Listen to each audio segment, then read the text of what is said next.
고려시대 토지 종류 볼게요. 공전은 수조권이 국가에 귀속된 토지로 농민의 경작권을 보장해준 토지예요. 대표적인 게 내장전이라는 게 있어요. 왕실경비 충당하는 토지인데 조선시대는 내수사전이라고 하고요. 다 내가 들어가죠. 그래서 이 내장전의 내를 왕실이라고 생각할게요. 왜 왕실이냐?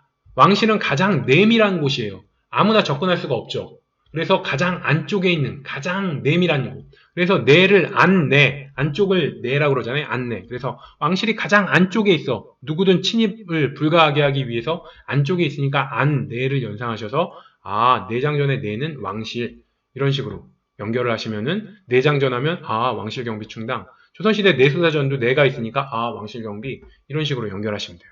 자, 둔전은 변경이나 군사 요지의 설치에 군대 비용을 충당한 토지예요. 그래서 암기할 때는 둔이 군대 주둔하는 데 필요한 비용을 마련하는 땅이다. 그래서 군대 주둔전 이렇게 외우시면 군대 비용 마련, 둔을 군대 주둔 이렇게 생각을 하시면은 군대 주둔할 때 필요한 비용 마련하는 토지 이렇게 연결하시면 돼요. 공해전은 중앙과 지방의 관청 경비 조달을 위해 지급한 토지예요. 여기서 공해가 원래는 관하라는 뜻이에요. 근데 이렇게 외우기 힘드니까 우리 쉽게 이렇게 생각할게요. 자, 각 지역마다 관청이 있는 곳은 그 지역의 중심 번화가예요. 그러니까 지방 같은 데 가보면 시청이나 군청, 그 옆에 뭐 터미널 같은 게 생기고 이런 식으로 가장 번화한 곳이 시청이나 군청, 요 관하가 있는 곳이 가장 번화가거든요. 그러다 보니까 공해가 많겠죠. 가장 번화한 곳이니까 공해가 많아요. 그래서 관청 있는 곳이 가장 번화가라서 공해가 많구나. 그래서 공해가 관청 관하 이렇게 연결하시면 돼요. 그리고 조선시대 중앙관청 경비 충당은 고려랑 똑같이 공해전인데 지방관청에 경비 충당하는 토지는 늠전으로 새롭게 늠전이라고. 고려시대는 중앙이나 지방이나 다 공해전이었는데 조선시대가 되면 중앙관청 경비 충당은 공해전, 지방은 늠전으로 이렇게 구별되더라.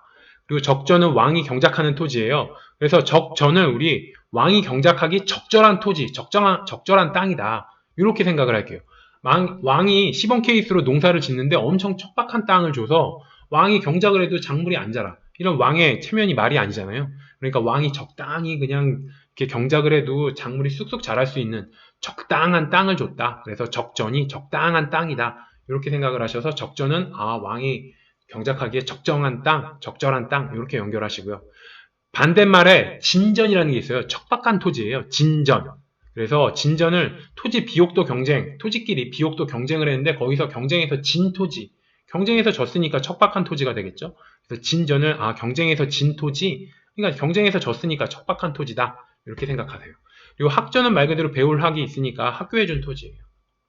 사전 볼게요. 수조권이 개인에게 있는 거예요. 과전은 경기 토지를 과전이라고 해요.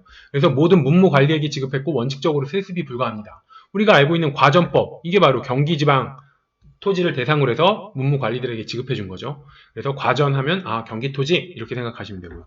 공음전은 5품 이상의 공음전의 혜택을 받는 관리들에게 지급해 준 게 공음전이고요. 공신전은 커다란 공을 세운 공신들에게 지급해 준 게 공신전이고 공음전, 공신전 다 세습이 됩니다. 수신전은 관리의 미방인이 받는 토지예요. 그래서 무자식일 때는 수신전, 재혼하면 몰수를 합니다. 그래서 수신이 지킬 수 믿을 신이에요. 믿음을 지킨다. 남편이 죽은 다음에 아내가 믿음을 지켜서 혼자 계속 결혼 안 하고 제가 안 하고 살고 있으면 주는 토지예요. 근데 재혼하면 당연히 몰수해야겠죠. 그리고 휴량전은 관리와 처가 사망했을 때 고아가 된 후손이 받는 토지예요. 그래서 휼양에서 휼이 후 더하기 후량전이라고 생각하시면 후에 리을이 붙은 거잖아요. 그래서 여기서 후손이라는 글씨가 여기서 보이죠. 휼에서 후손이라는 후가 보이잖아요.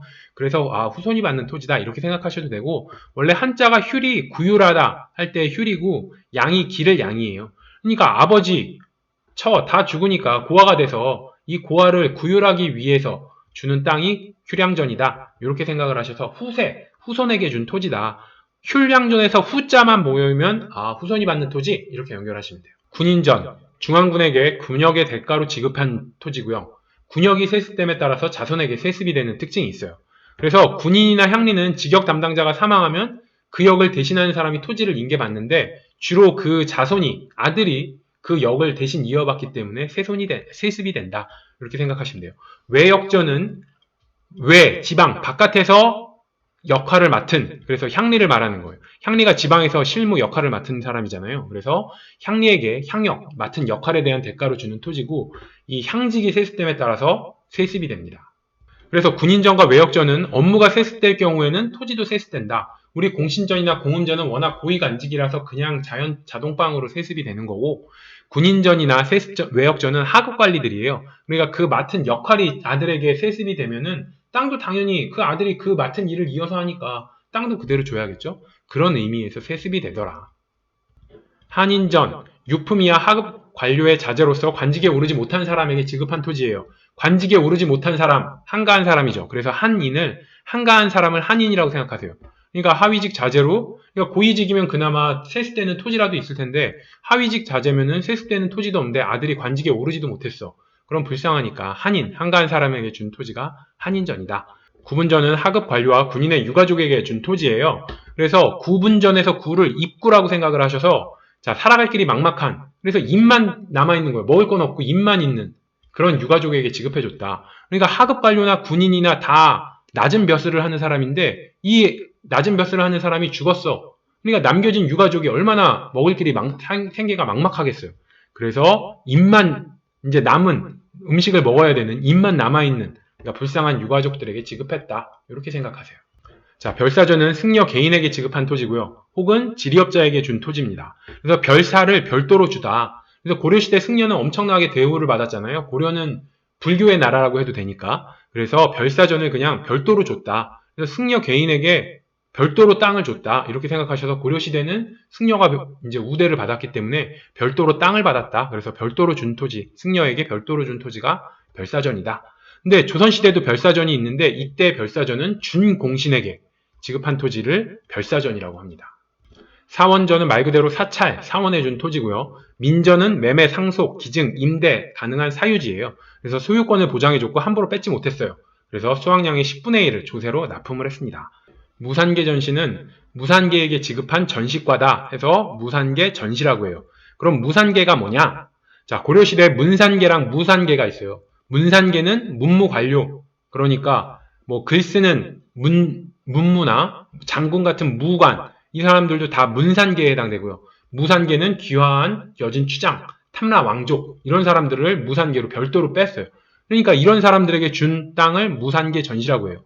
귀화한 여진 추장이나 탐라 왕족.